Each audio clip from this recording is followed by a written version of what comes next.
mungkin tadi di dalam seperti apa ada hal-hal yang disepakati mungkin apa saja? Ya, jadi hari ini kita menghadiri, kita diundang untuk rapat dengar pendapat umum dengan DPR RI di Badan Legislasi, di mana kita hari ini kita menyampaikan usulannya, kita menyampaikan pendapat kita tentang bagaimana seharusnya Undang-Undang Cipta ini yang menurut usulan kami lebih bisa berkeadilan, yang bisa membuat sejahtera buat para pencipta lagu.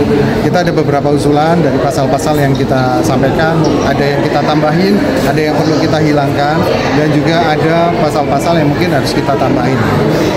Tapi kalau dari aksi ada poin-poin, mungkin boleh disebutkan poin-poin yang tadi disarankan? Poin-poin yang utama adalah bahwa di pasal 9 ya, bahwa memang untuk menggunakan karya dalam sebuah pertunjukan atau dalam penggunaan karya, entah itu pertunjukan, entah itu pengumuman dan segala macam, memang harus ada izin. Nah, kalau di dalam konteks kita kan adalah pertunjukan musik atau konser. Nah, kita ingin untuk pertunjukan musik sebelum dimulai ada acara harus ada izin dulu, harus ada lisensi dulu. Loh, mekanismenya seperti apa? Itu nanti bisa kita atur, nanti bisa diatur di dalam pasal sendiri yang mengatur tentang bagaimana begini-begini. Nah, yang utama adalah kita mengusulkan dengan digitalisasi, karena selama ini yang dilakukan oleh LMKN itu masih belum digitalisasi, masih semuanya serba manual, masih nagih sana nagih sini, datang ke tempat acara gitu. Oke, mungkin tadi juga disebutkan sama Kang Ariel, katanya ada beberapa poin yang akhirnya visi dan aksi sejalan, mungkin boleh diceritakan yang soal penyanyi gitu ya. Yang pertama mungkin soal penyanyi yang tidak membayar royalti. Sepakat untuk penyanyi tidak membayar royalti, tapi penyelenggara. Sebenarnya gini, kalau kita melihat itu mungkin berdasarkan dari Permenkum. Kan kita nggak mau kan, karena Permenkum kan sudah dirilis sama Menteri. Permenkum nomor 27 tahun 2025 yang menyatakan bahwa tanggung jawab untuk pembayaran royalti adalah pada penyelenggara. Kita sepakat, memang dari dulu seperti itu. Tapi cuman ketika terjadi tidak ada transparan dan tidak ada distribusi dari penyelenggara kepada LMK, masa pencipta nggak boleh nagih?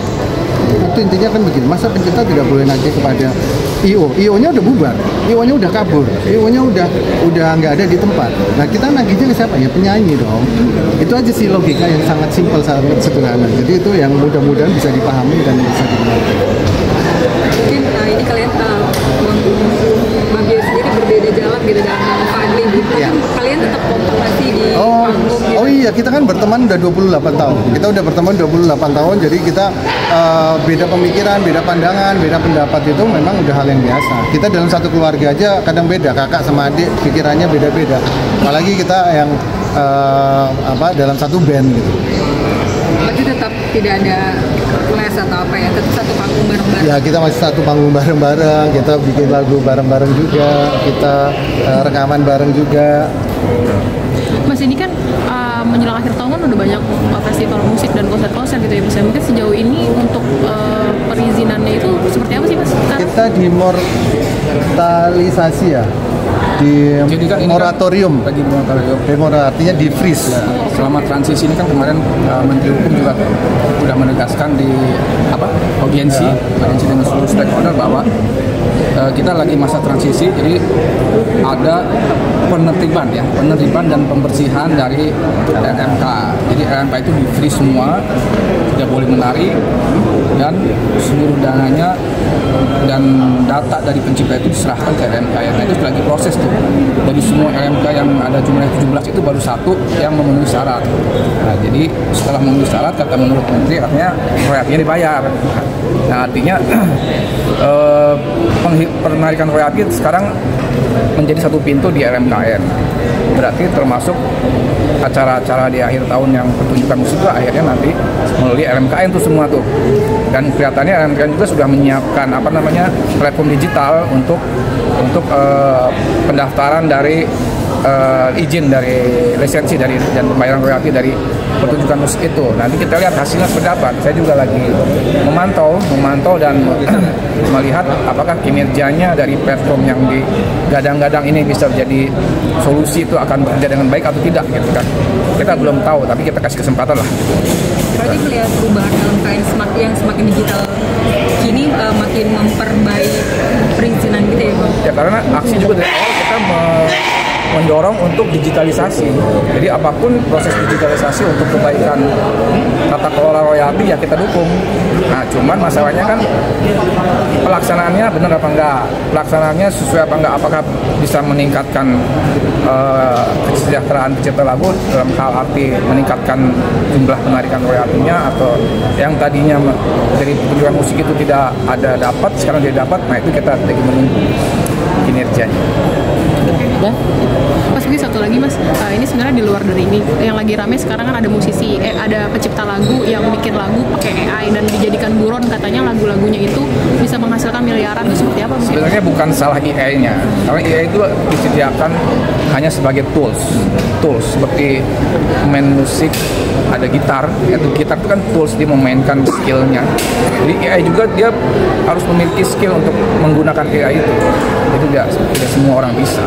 Nah, masalahnya dari kasus hukum itu bukan masalah AI-nya, tapi perjanjian antara si pencipta lagu dengan si penggunanya lagu itu tersebut.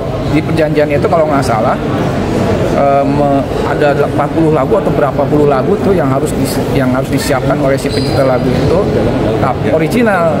Nah, itu terus katanya ada pertanggungjawaban juga harus memainkan. Nah, itu akhirnya tidak one prestasi jadi jatuhnya. Jadi itu sebenarnya kasus hukum one prestasi, bukan salah AI-nya. Jadi kalau dia jujur, ini saya lagu pakai AI semua, ya sebenarnya belum ada hukumnya tuh. Orang pakai lagu AI sepenuhnya ini belum ada hukumnya, jadi bebas aja sebenarnya gitu. Atau dia pakai AI hanya sebagian, liriknya aja atau melodinya aja. Ya, sampai saat ini belum ada payung hukum yang meregulasi tentang AI, jadi itu sah-sah aja. Nah, yang kasus hukum itu artinya one prestasi di kontraknya itu. Tapi mungkin dari tanggapan Mas Ari sendiri, berarti mencipta AI itu sebagai perkembangan teknologi, apakah bisa menghancurkan dunia musik ke depannya atau seperti apa? Atau justru malah membantu? Sama halnya dengan seluruh teknologi ya, pasti ada dua mata pisau, yang satu akan positif, yang satu pasti negatif. Nah, tergantung dari si penggunanya ya kan. Kalau penggunanya bisa memanfaatkan itu untuk kreativitas dia semakin memudahkan atau membuat lebih hebat lagi kreasinya, ya itu bagus, positif. Tapi kalau ada yang memanfaatkan untuk hal yang buruk, ya itu negatif. Nah, itu artinya selama perkembangan teknologi pasti ada keseimbangan payung hukumnya yang harus kita buat gitu kan. Nah, ini di revisi juga kita singgung juga soal regulasi AI. Jadi mana yang harus kita lindungi, mana yang harus tidak.